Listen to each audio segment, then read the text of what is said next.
So we'll start with the Republicans. This is now the 10th straight year the Kentucky GOP has held majorities in both the House and Senate. That supermajority gives broad discretion over the proposals that will ultimately make it to the floor for a vote, but there are still some issues and policies where you can find a range of opinions within those caucuses. In a caucus retreat held by Senate Republicans, they mentioned housing, energy, and artificial intelligence are all likely big issues for debate this session. And of course, the ultimate policy document, the budget. Here's what Speaker David Osborne shared in November about that process. I think this year presents some unique challenges when it comes to budgeting, not necessarily from a dollars and cents standpoint. I think from a fiscal standpoint, we are in a solid position as anybody in the country.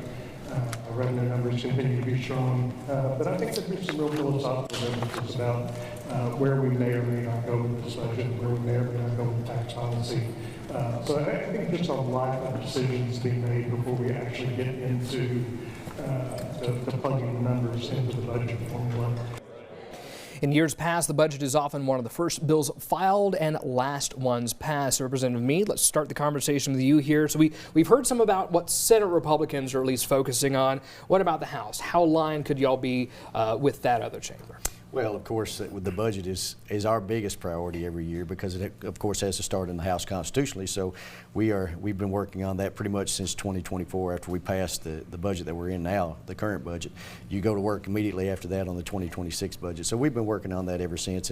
And as the Speaker said, we've still got some things that we have to hash out before it's all said and done to be able to finalize things. But we're getting that last minute information and getting ready to plug it in for the budget and be prepared as we go into this session next week. But you'll also see us probably look at some things like the housing issue that we have in the state right now. We're getting into a housing crisis that we need to try to make sure that there's enough inventory out there for the folks who need it.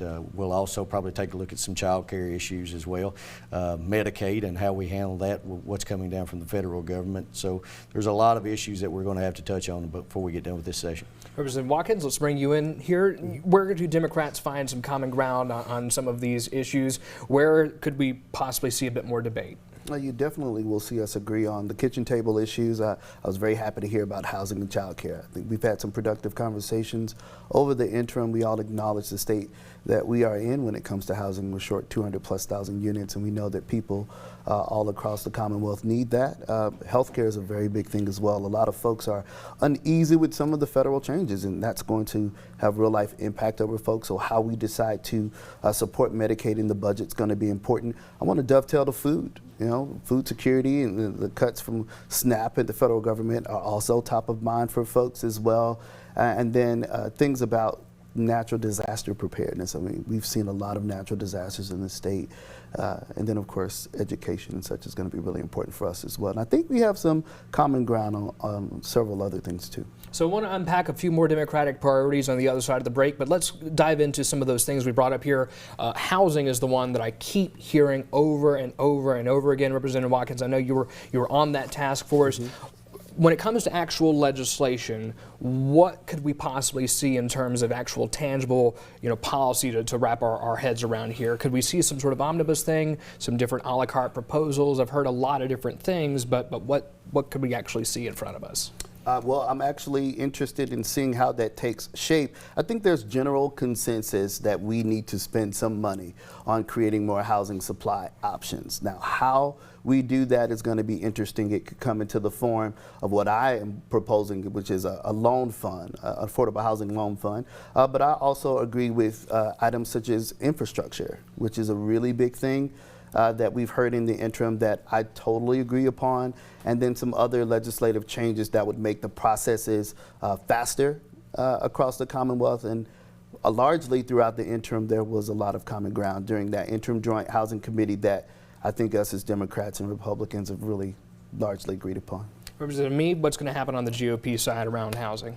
Well, I think you're going to see some of the recommendations that came from the task force that's worked on it the past couple of years, and some of those recommendations are going to be starting. There's going to be some issues that will happen at the local level. We hope that we'll have some local buy-in with the officials in local governments, because it is becoming, like as I said, a crisis, and we never like to preempt local governments, but sometimes when the issue gets so out of hand, we have to. And some of those things are like modernizing some of the codes, land use policies, making sure that when it comes to, say, parking spots in some of the city areas, if you're in a residential area, you have to have 2 parking spots. That's some of the requirements of some of these cities, and maybe that's not necessary. Maybe we could look at lot sizes or other land use policies in across the state to see what we could do there. We could also, excuse me, look at updating our building codes in the state. That was another recommendation to the task force. Right now, some of those codes are outdated, and we need to update those because of the costs that it creates in the housing industry. We can also streamline permits. That's another issue both locally and at the state level, especially at the state level. I hear so many builders saying that, investors saying that we can't get our permits on time. It's taking us forever, or inspections, whatever it may be. So we can look at how can we put in timelines to make sure that happens. If that doesn't happen, then maybe there's automatic approvals. If deadlines are missed, we give some of the locals the authority to do that, make some rule changes there, whatever it may be, and then just give those local governments some additional tools, as Josh was saying. Maybe that's an infrastructure grant or something like that. But the main thing that I think we want to see is, if we give those type of incentives, we want to make sure that builders are passing that on to the consumers, and it's not going into their pockets, that we're seeing a reduction somewhere in that cost for those folks who are needing to purchase some of those homes. Interested to see how that debate continues to unfold. We have more to discuss for sure. As the State Capitol building stands empty during renovations, this will be the first session in temporary